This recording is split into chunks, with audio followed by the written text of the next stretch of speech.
Olá a todos e todas, meu nome é Guilherme Marcelo de Brito Sanazária, eu sou aluno do terceiro ano de graduação em Filosofia pela Unesp de Marília e esse vídeo é em sentido de uma colaboração e de uma participação com a série de apresentações e comunicações do 11º Congresso da Sociedade Hegel Brasileira.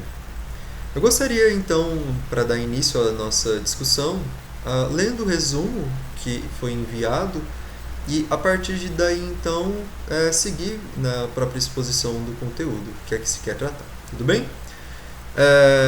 O título que compõe essa apresentação é Liberdade e Eticidade, o ser humano como vontade livre.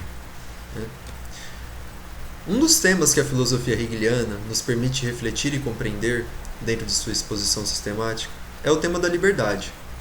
Sem dúvida, este é um tema que diz respeito a todo e qualquer ser humano, sendo os mesmos conscientes dessa importância ou não. O que trataremos nessa exposição do 11º Congresso Internacional da Sociedade Hegel Brasileira será propriamente dito o conceito de liberdade na filosofia hegeliana, mais determinadamente apresentada na introdução da filosofia do direito, bem como sua relação com a eticidade em geral. Nesse sentido, buscaremos expor a tese de que a liberdade exprime um dos momentos do conceito do ser humano, enquanto pensado como vontade livre, que se autodetermina e que, nessa sua autodeterminação, é levada a instituir para si mesma seus conceitos e valores sobre si, sobre o mundo, tendo de lidar não só com suas determinações em particular, mas também com a série de determinações objetivas que surgem de sua relação para com o outro, manifestando o reino da liberdade e da eticidade. Nesse sentido, buscaremos sinalizar a importância que esse conceito tem para o próprio ser humano, evidenciando que ele próprio seja tal conceito. Bom, então vamos lá, né? Como a gente acabou de ler aqui no resumo, a ideia central que a gente quer colocar é justamente ressaltar essa importância e mostrar como o conceito de vontade que Hegel vai apresentar na filosofia do direito, mais especificamente na parte da introdução, permite o ser humano se compreender aqui, para mim, um dos aspectos mais importantes. Então tá, a primeira colocação que a gente poderia fazer é que o ser humano ele é vontade, né? Como a gente acabou de ressaltar no final da leitura do resumo. E o que é a vontade? A vontade ela é o ser que se autodetermina, né? Então veja, a primeira exposição que a gente vai ter sobre esse ser que se autodetermina é da autodeterminação segundo uma universalidade que é ela abstrata. Em que sentido? No sentido de que o ser humano, a autoconsciência, eu vou usar termos sempre talvez diferentes, mas sempre com a significação de ser humano, ele tem a capacidade de se abstrair de toda e qualquer determinação que ele tem, né? Seja daquilo que é o seu emprego, da sua profissão, dos seus gostos pessoais, das suas afecções, enfim, ele tem a capacidade de se pensar tão somente como um eu que pode ser qualquer coisa, um eu que pode ser qualquer tipo de eu. Então, nesse primeiro momento, a gente está lidando com essa capacidade e essa universalidade de autodeterminação que não tem limites. Não tem nada que está limitando nenhum de nós, né? E nesse sentido, a sua condição de determinação é a da liberdade abstrata, porque para Hegel ele vai diferir dois momentos entre a liberdade abstrata e a liberdade concreta, que a gente vai ver ela ao decorrer da apresentação e diferenciar as duas. Então, assim, por ele ser um ser que é capaz de se autodeterminar e nesse princípio ele não tem para si mesmo nenhum limite, nenhum impedimento de determinações algumas, essa liberdade ela aparece como aquilo que nós comumente chamamos de livre-arbítrio, como a simples capacidade de se autodecidir sobre o seu conteúdo próprio. Então, neste momento, por simples autodeterminação, temos com a possibilidade de ser qualquer tipo de ser humano, em seus diversos aspectos, profissional, moral, religioso, artístico, seja o que for. Não há nenhum limite aqui social estabelecido, porque a gente não está pensando um ser humano em determinada época. Não, a gente está pensando conceitualmente o ser humano. E essa talvez seja uma das vantagens deste pensamento hegeliano e dessa exposição conceitual, porque ela nos dá condições de refletir sobre os seres humanos nas mais variadas situações sociais e históricas que ele pode vir a se colocar. E aí sim, essas situações determinadas terão circunscrições dentro dessa universalidade que para nós está parecendo como abstrata, porque ela simplesmente não tem limite algum, ela não é positivamente dita a partir do que ela é. Tudo bem? Então, essa vontade, ela aparece assim determinada pela sua indeterminação, porque se ela pode ser qualquer coisa, então como tal ela não é nada positivamente, tudo bem? A autodeterminação, ela passa para sua positivação segundo a mediação do próprio conceito da vontade, que num primeiro momento, como a gente viu agora, é o da liberdade abstrata, da simples capacidade de se decidir. Sobre o quê? Sobre o mundo das possibilidades que são indiferenciadas entre si. Né? O ser humano pode se determinar segundo conceitos ou segundo representações e afecções das mais diversas, mais ou menos elevadas ao seu conceito mesmo, sua verdade e essência. Nisto ele ainda não é concretamente livre, mas só de maneira formal. E por que isso? Né? Porque o ser humano ele estabelece uma relação íntima de conhecimento para com a sua autodeterminação. Digo mais ainda, o conhecimento ou não conhecimento do ser humano é parte primordial e fundamental do seu processo de decisão sobre si. Né? Digamos que o seu conhecimento indica para si o que são as coisas em geral, seu significado, qualidade, verdade. E para ele, para a consciência ou para cada um de nós, é essa significação aquilo pelo que ele tem a significação do real, né? Ou nós, porque essa reflexão também nos inclui. Né? Então, a significação do real é a significação justamente do que as coisas são para nós. Né? Então, veja, essa significação do real ela tem, por assim dizer, uma estrutura mais fundamental para cada um dos seres humanos, a qual chamamos de verdade, em seu sentido mais geral. Então, essa verdade ela aparece como estruturada por uma série de razões que buscam explicitar o que são cada uma dessas coisas enquanto conceitos, ideias e definições, do que elas são tanto em geral quanto particularmente. Então, essa estrutura, embora geral, ela apresenta um conteúdo particular, segundo o ponto de vista, para cada um dos seres humanos que estão refletindo sobre o mundo. Né? E elas constituem, assim, para cada um deles, o que as coisas são em particular, o que as coisas são para os outros, e também o que significa o todo dessa experiência que nós comumente chamamos de vida. Tudo bem? Então, há uma possibilidade de ver essas coisas pelo menos dessas três formas. No entanto, isso não quer dizer, embora cada um determine o que a realidade é para si, como a gente está falando aqui agora, que não exista um ser aí comum, em si mesmo subsistente, sob qual nós instanciamos as nossas compreensões. Então, nesse sentido, são essas compreensões tanto autodeterminações particulares, subjetivas, sustentadas pelas razões e justificativas que damos aos nossos princípios mais fundamentais, como também são dotadas de objetividade na medida em que cada uma delas passam a se relacionar umas com as outras, de tal modo que as significações que cada um desses seres humanos tem sobre si, sobre as coisas e o mundo em geral, vão se relacionando dialeticamente, numa dinâmica que acaba por explicitar um processo em que cada consciência vai, nesse relacionamento estabelecido, reconhecendo um conteúdo comum a cada uma dessas significações que elas possuem sobre si mesmas, sobre os objetos do mundo e sobre a totalidade. Né? Então, esse processo que eu estou chamando de dialético, ele é dialético no sentido de que ele é mediado pelo discurso sobre os mais variados âmbitos sobre o qual o ser humano se propõe a refletir, o que para nós acabará revelando uma dinâmica de significação das coisas em particulares, segundo uma visão maior, especulativa que cada um acaba adquirindo, isso é, uma metafísica, no sentido de que, beleza, eu tenho, sei lá, um violão. Um violão ele pode ter na sua particularidade a mesma significação que tem para cada uma das pessoas que está presenciando ou sabem o que é um violão. Só que o valor artístico, o valor religioso que um violão pode ter, pode ser diferente para cada um. Tem pessoas que podem não gostar nem um pouco do instrumento, tem pessoas que podem estar apaixonadas pelo instrumento.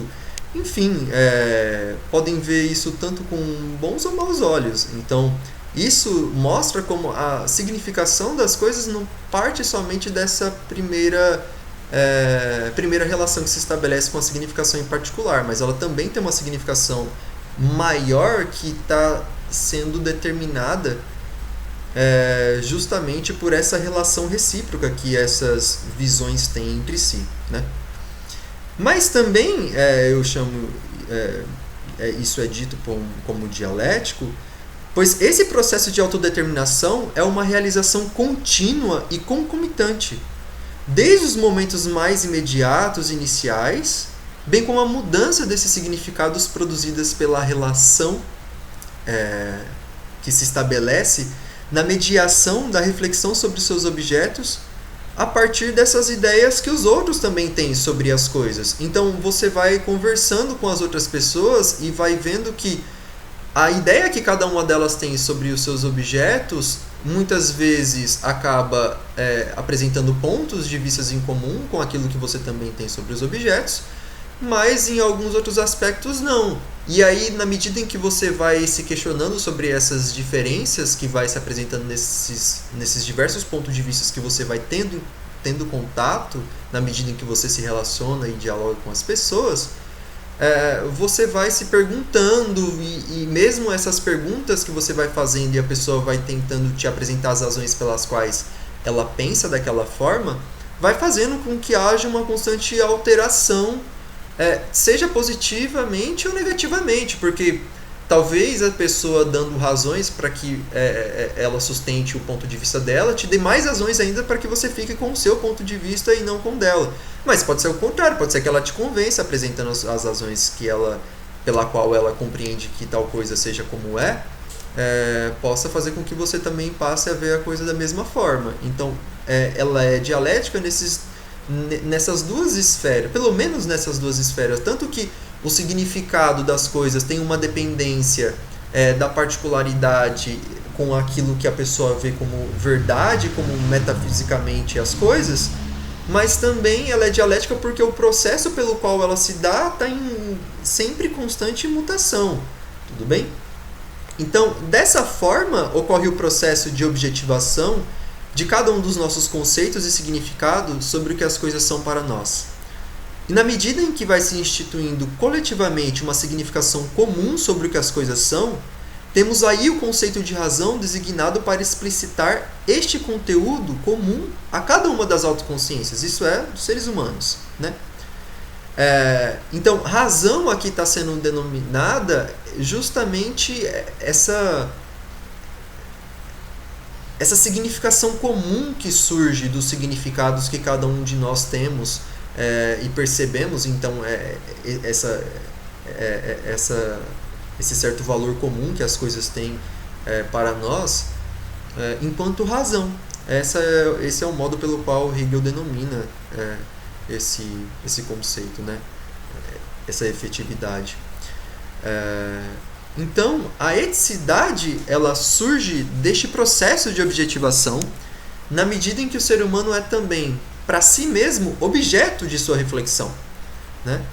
Nesse sentido, o mesmo processo universal de determinação dos conceitos que acabamos de explicitar também se realiza com o conceito da vontade, que é o conceito que a gente está buscando discutir aqui. Assim, pois, a vontade vai sendo reconhecida em uma significação comum a cada um dos conviventes entre si, instituindo para si mesmo, pela razão, os conteúdos positivos determinados pelo qual aquela coletividade se reconhece. Isto é, vão elevando a significação particular que cada um tem sobre si mesmos e sobre os outros, enquanto seres humanos, como um eu universal pelo qual eles próprios buscarão se determinar. Então, na medida em que você vai se relacionando com os outros, você vai percebendo que há uma série de fatores e de questões que vão aparecendo que vai solicitar de cada um de nós uma certa reflexão sobre o que nós somos, sobre o que o outro é, e para que essa convivência ela se torne cada vez mais possível ou mais harmônica, você vai constituindo um eu universal pelo qual todo mundo olha, precisamos no mínimo ter esses valores em comuns para que a sociedade de uma certa forma seja viável, né, enquanto tal. E como eu estava falando, porque a convivência ela aparece em algumas de suas instâncias como uma série de situações que requisitará uma boa mediação dentro dessas demandas da sociabilidade, né? Então, fica nítido para a gente que para tal, ou seja, para que essa vida seja cada vez mais harmônica, que os conceitos que os indivíduos instituem entre si e sobre si precisa ter ele mesmo cada vez mais adequação com a sua essência e com a sua verdade. Isso é um conteúdo racional, universal e efetivo sobre o que eles são.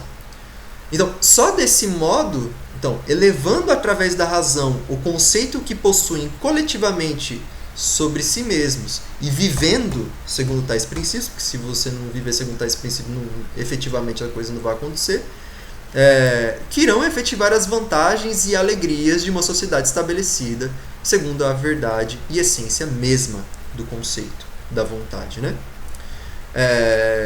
Nesse sentido, o pensamento hegeliano, né, no pensamento hegeliano temos o espírito absoluto como sendo o ser que expressa e determina infinita e positivamente tal conteúdo segundo o qual cada um de nós, espíritos particulares, que buscam mediar seus conceitos pela razão em busca pela verdade, procuram.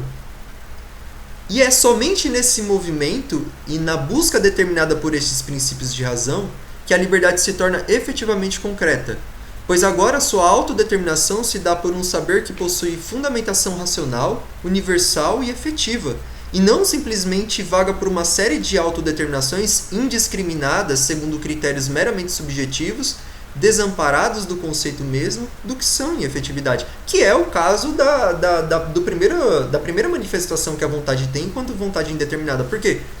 Como eu estava apresentando até então, o ser humano ele depende do seu conhecimento para agir sobre o mundo, para se autodeterminar, sobretudo nas esferas éticas da vida.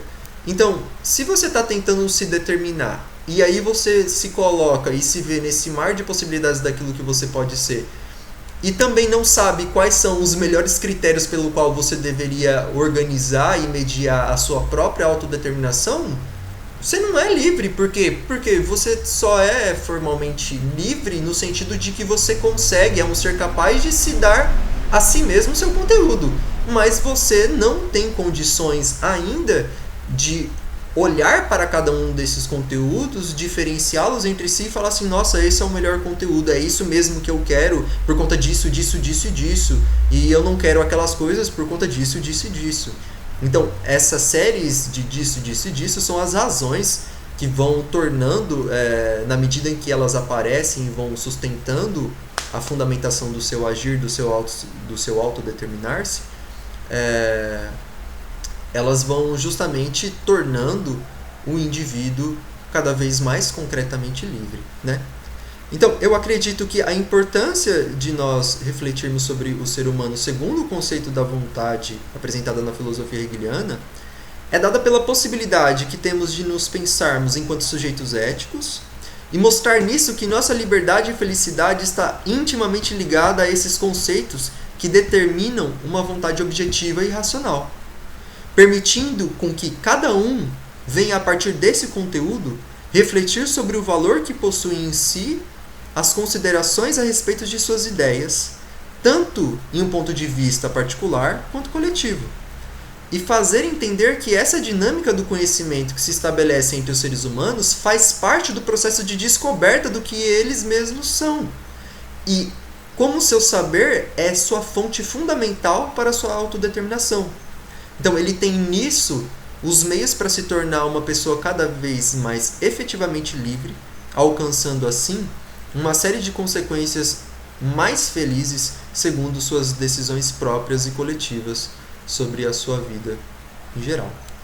Bom, essa era mais ou menos a ideia pela qual eu considero muito interessante o conceito de liberdade hegeliano e pelo qual me deixou muito afim de vir aqui e fazer essa apresentação justamente sobre esses temas, porque eu acredito que sejam temas que dizem respeito muito ao nosso dia a dia, muito à reflexão que creio que cada um de nós fazemos quando pensamos em nos tornar pessoas melhores e tentar entender um pouco de como acontece mesmo essa dinâmica da tentativa de se aperfeiçoar e da tentativa de nos tornarmos pessoas mais éticas e assim concretamente livres. Bom, muito obrigado por todos e todas que nos acompanharam até aqui. Um grande abraço. E como eu não poderia sair sem antes deixar os meus agradecimentos, gostaria de agradecer a toda a organização do evento por propiciar esse espaço de debate hegeliano, onde as pessoas possam vir aqui expor as suas ideias, os seus pontos de vista e tal como o próprio conteúdo da apresentação não deixa mentir, permitir com que cada um de nós, trocando essas ideias entre si, possamos cada vez mais aprimorar o nosso intelecto, cada vez mais aprimorar os nossos conceitos sobre nós mesmos, sobre a própria filosofia hegeliana e, enfim, tornarmos-nos pessoas cada vez mais felizes dentro dessa relação que a comunidade nos permite vivenciar. Gostaria também de agradecer profundamente ao meu orientador, professor Ricardo Tassinari, porque, sem dúvida, sem ele eu não teria condições nenhumas de chegar até aqui onde eu estou e, de fato, eu sou muito grato e feliz por todo o apoio que eu sempre recebi desde os meus primeiros momentos na graduação com ele. Bom, muito obrigado a todos e todas. Até mais.